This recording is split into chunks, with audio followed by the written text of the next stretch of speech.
రాజధాని హైదరాబాద్ తర్వాత అతిపెద్ద నగరం, స్మార్ట్ సిటీ, ఫ్యూచర్ సిటీగా గుర్తింపు. గొలుసుకట్టు చెరువులకు ప్రసిద్ధి. కానీ వానొస్తే ప్రశ్నార్థకమవుతోంది ఆ నగర పరిస్థితి. వర్షం వస్తే చాలు కాలనీలకు కాలనీలు నీట మునుగుతున్నాయి. అదే కాకతీయులు ఏలిన ఓరుగల్లు నగరం. 10 లక్షల మందికి పైగా జనాభా కలిగిన ఆ నగరంలోని అనేక కాలనీలు చిన్నపాటి వర్షాలకే జలమయమవుతున్నాయి. జనజీవనం స్తంభించిపోతోంది. సగానికి పైగా ఇళ్లు నీట మునిగిన సందర్భాలు అనేకం. బియ్యం, ఉప్పులు, పప్పులు, దుస్తులు పాడైన పరిస్థితులు అనేక మార్లు కళ్లకు కట్టాయి. కార్లు, ద్విచక్ర వాహనాలు, ఆటోలు, లారీలు నీటిలో మునిగిపోయి వాటిపై ఉపాధి పొందేవారిని రోడ్డున పడేశాయి. అధిక వరదలతో రోజుల పాటు రాకపోకలు నిలిచిపోయిన పరిణామాలు ఎన్నో. ఇది నిన్న మొన్నటి పరిస్థితే కాదు, వరంగల్కు ఏటా ఇదే దుస్థితి. 3 ఏళ్లలో 3 సార్లు వరంగల్ నగరం వర్షానికి అతలాకుతలమైంది. గొలుసుకట్టు చెరువులకు ప్రసిద్ధిగాంచిన ఓరుగల్లుకు ఇప్పుడెందుకు ఈ పరిస్థితి? ఇంకెన్నాళ్లు ఓరుగల్లు వాసులకు ఈ దుస్థితి? పర్యటనలేనా? శాశ్వత చర్యలేమైనా ఉన్నాయా?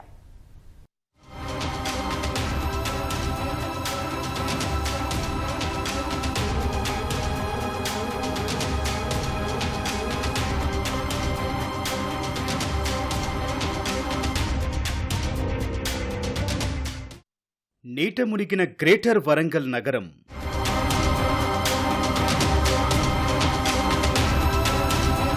కాలనీలకు కాలనీలు జలమయం.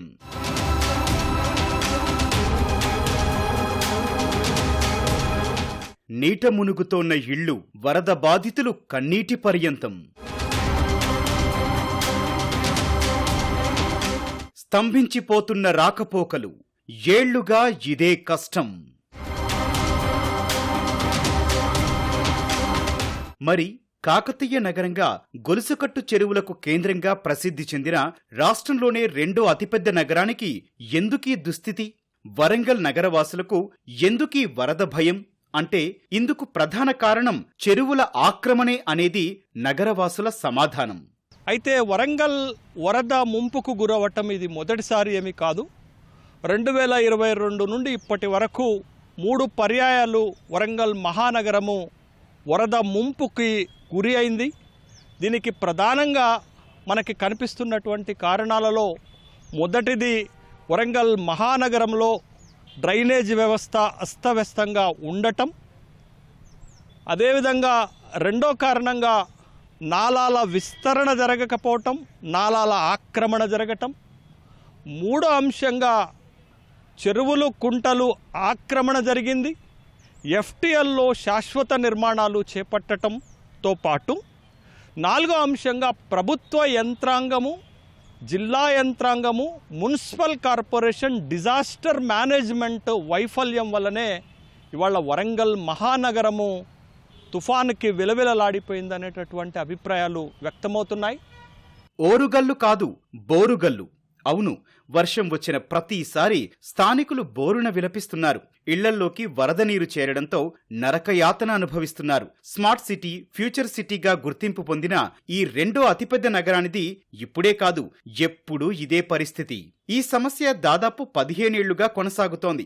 నగరంలోని 45 కాలనీలను వరద నీరు ముంచెత్తుతోంది. Bhimaram area, Vaddepalli, KUC 100 feet road, Kapuwada, Shivanagar, Peddammagadda, Jawahar Nagar, BR Nagar, Gandhinagar, Sammaiah Nagar, Alankar కూడలి తదితర ప్రాంతాల్లోని కాలనీల్లో వర్షం వచ్చిన ప్రతిసారి వరద చేరుతోంది. ఈ ఏడాది వానాకాలం ముంపు నుంచి నగరం బయటపడిందనుకునే లోపే మొంతా తుపాను ప్రభావంతో మరోసారి ముంపునకు గురి కావాల్సి వచ్చింది. బుధవారం కుంభవృష్టితో నగరం నలుదిక్కులా వరద పోటెత్తింది. 30 ఏళ్లలో ఇలాంటి వరద ఎన్నడూ చూడలేదంటున్నారు స్థానికులు.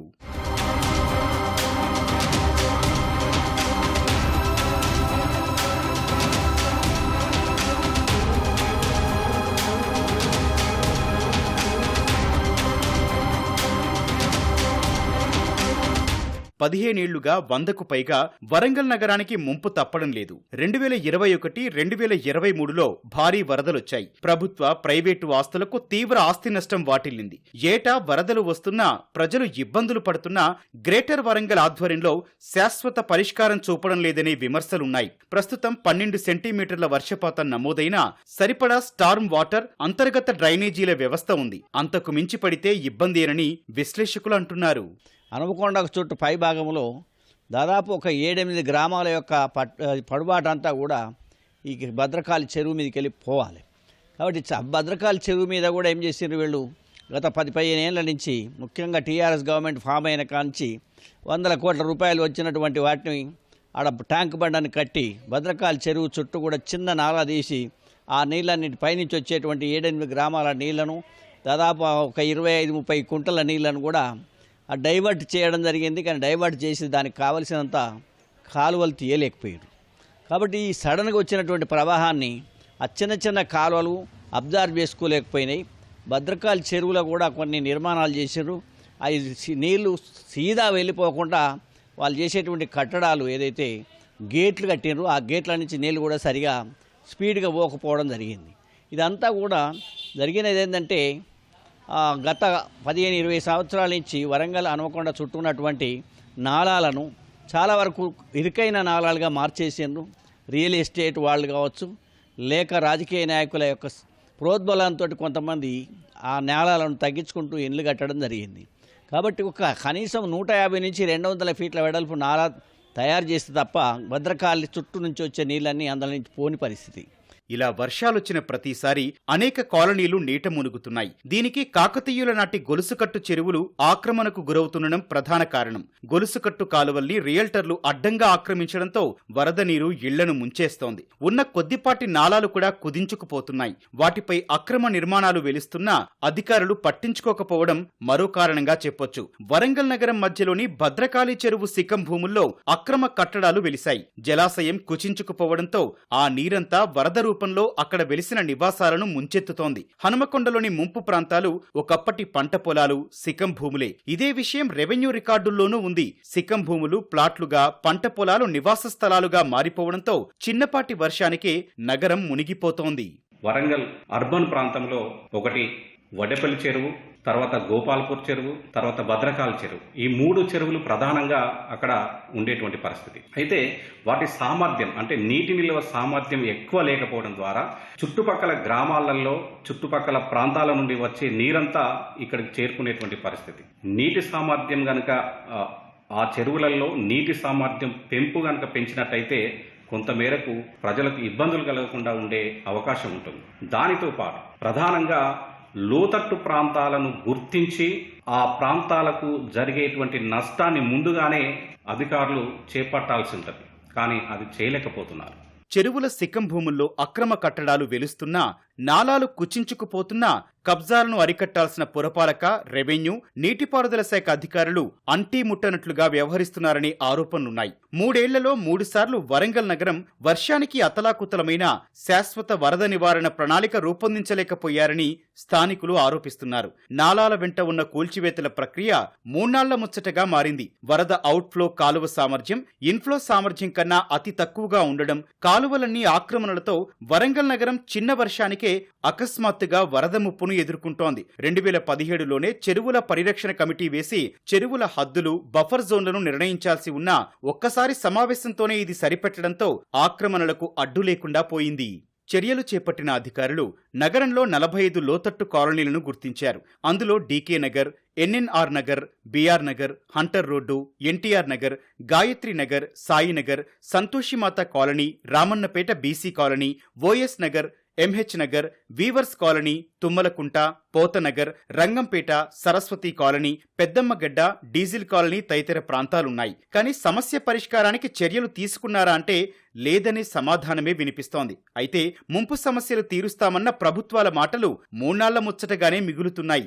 గతంలో వరద ముంచెత్తినప్పుడు నాటి మంత్రి కేటీఆర్ ఓరుగల్లు నగరానికి వరద ముప్పు రాకుండా 3 నెలల్లో నివారిస్తామని హామీ ఇచ్చారు. అది కార్యరూపం దాల్చలేదు.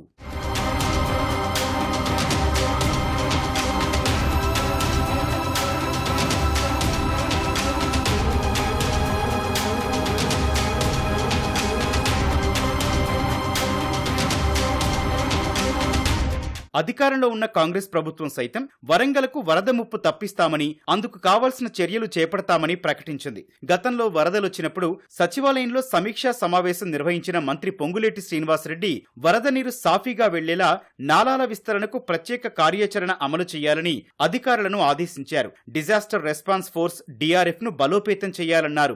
నాలాలను ఆక్రమించుకొని నివాసముంటున్న వారిని తక్షణమే మరో ప్రాంతానికి తరలించాలని సూచించారు. ప్రత్యామ్నాయంగా ఇళ్ల స్థలాలు ఇవ్వాలన్నారు. అదే విధంగా సిటీలో ఎక్కడైతే ఎంక్రోచ్మెంట్స్ ఉన్నాయో, ఎక్కడైతే నాలాలు ఉన్నాయో చెరువులకు వెళ్ళడానికి, వాటిని ఎక్కడైతే బాటిల్ నెక్స్ కబ్జాలకు లోనైనో ఖచ్చితంగా కబ్జాలను తొలగించాల్సిందే. ఎంత వారున్నా ఎవరున్నా ఆ విషయంలో కఠినంగా వ్యవహరించాల్సిందే. కబ్జాలు పెట్టేటోళ్ళు 10 మంది ఉంటే ఈ 10 మంది వల్ల 10,000 ఇళ్ళు కాలనీలలో నీట మునుగుతున్నాయి. వాళ్ళ జీవితకాలం కష్టపడి సంపాదించిందంతా టీవీలు, ఫ్రిడ్జ్లు, మంచాలు, పిల్లల చదువులు, పిల్లల సర్టిఫికెట్లు, వాళ్ళ సంపద మొత్తం నీళ్ళలో మునుగుతుంది. మనం ఏమి ఇచ్చినా కూడా వాళ్ళకి అంత సహాయం చేయలేము. కాబట్టి దయచేసి ఈ విషయంలో అధికారులు స్పష్టతతో కూడుకున్న నిర్ణయాలు తీసుకొని ముందుకు వెళ్లాల్సిందే. వర్షం వచ్చిన ప్రతిసారి నగరానిది ఇదే పరిస్థితి. ముంపు బాధితులది ఇదే దుస్థితి. రాష్ట్రంలో రెండో అతిపెద్ద నగరమైన వరంగల్ ముంపు సమస్య నానాటికి జటిలమవుతుందే తప్పితే తగ్గడం లేదు. వరదలు వచ్చినప్పుడే హడావిడి చేయడం తప్పితే ఆ తర్వాత సమస్య పరిష్కారానికి ఎలాంటి చర్యలు తీసుకోవడం లేదని నగరవాసులు ఆరోపిస్తున్నారు. అధికారులు సైతం ఆక్రమణదారులకు అండగా ఉండటం సమస్య తీవ్రతకు ఆజ్యం పోసినట్లవుతోంది. అయితే వరద ముంపు తప్పించేందుకు ప్రభుత్వ యంత్రాంగం కృత నిశ్చయంతో ముందుకు సాగితే మాత్రం స్మార్ట్ సిటీ, ఫ్యూచర్ సిటీకి బంగారు భవిష్యత్తు ఉంటుందనేది నిపుణుల అభిప్రాయం.